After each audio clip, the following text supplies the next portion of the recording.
Сәлем достар, бүгін сіздерге бездрожжевой нанның жасалу жолын көрсететін боламын. Видеоны соңына дейін қарауға кеңес беремін. Алдымен ыдысымызға мұздай суымызды құямыз, одан кейін мұздай сүтімізді құямыз. Міндетті түрде мұздай болуы қажет. Холодильниктен шыққан бойда жасаймыз. Одан кейін бізге бөлме температурасында тұрған сары май, шекер және тұз қажет болады. Осылардың барлығын салып, жақсылап араластырып аламыз. Видеоның астына қажетті мөлшерлерін жазып қоятын боламын. Одан кейін үстіне менің дайындап қойған әдемі болып көтерілген закваскам, міне көріп тұрсыздар ғой. Осыдан салатын боламыз.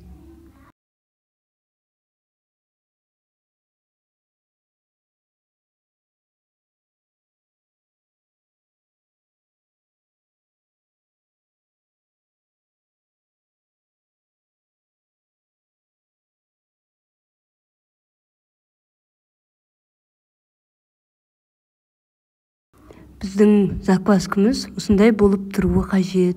Не былшырап немесе қап-қатты түйіршік болып жүрмеуі қажет. Соны ескерерсіздер.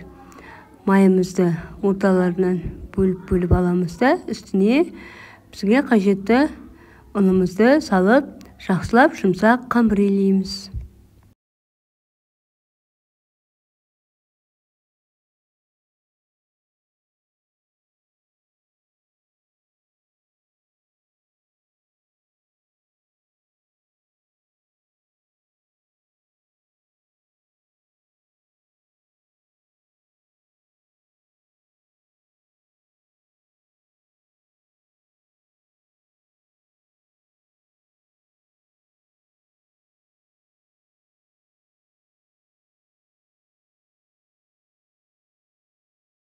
Міне бізде осындай қолға сәл жабысатын тесто шығады. Осыны қақпағын жауып, жылы жерге 1 сағатқа тұндырып қоямыз.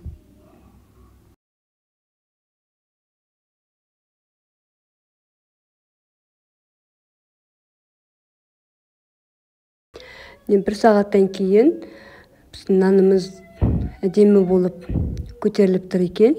Енді осыны обмивка жасаймыз, яғни жан-жағын төрт жағынан осылай көтеріп, ішіне қарай бүктеп салатын боламыз.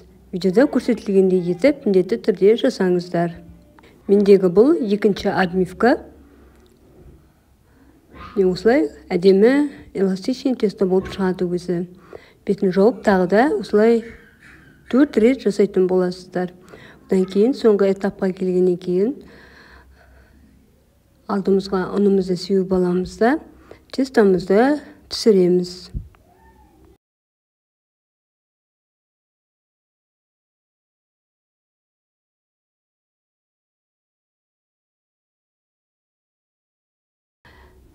Нанымызды алдымызға түсіріп алғаннан кейін бұл тестомызды 2-ге бөлетін боламыз.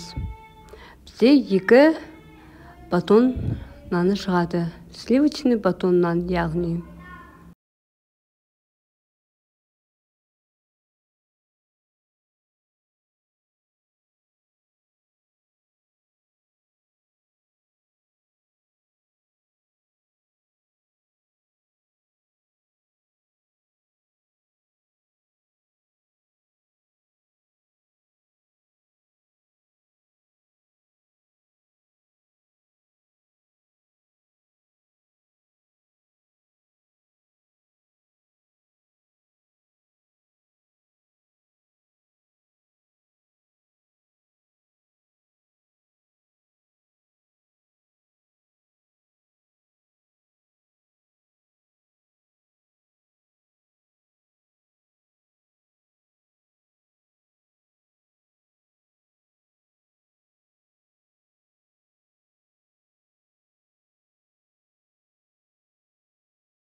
нанымызды осылай формамызға саламыз.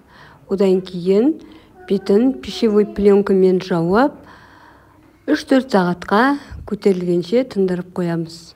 Менің нандарым дайын болды. Осындай әдемі қызыл түсте пісіп шығады. Енді сізге турап көрсетейін. Өте дәмді, жұп-жұмсақ, ағзамызға пайдалы нандардың бірі.